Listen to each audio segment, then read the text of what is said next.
Dr. Peter Abe.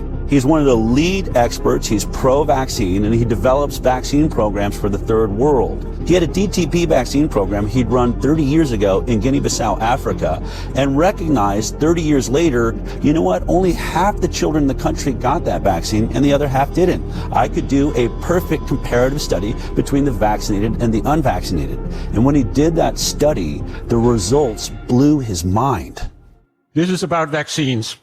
And I think it's important to recognize that no routine vaccine was tested for overall effect on mortality in randomized trials before being introduced. I guess most of you think that we know what our vaccines are doing. We don't.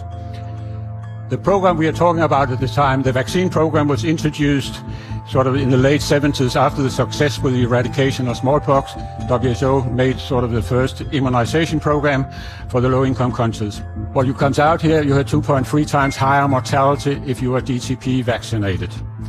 And that is the most commonly used vaccine in the world.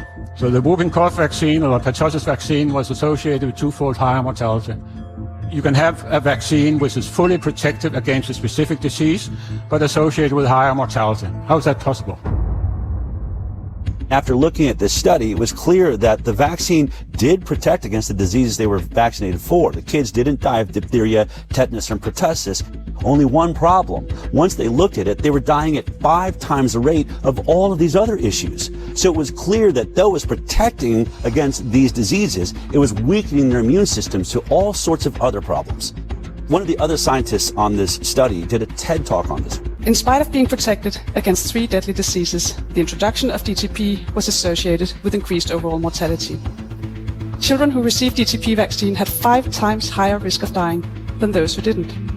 The protection against the 3 deadly diseases comes at a very high price, namely increased risk of dying.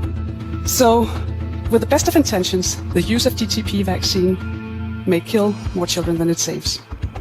I know these results are extremely uncomfortable, and most people, including myself, just wish they weren't true. But this is what the data tells us.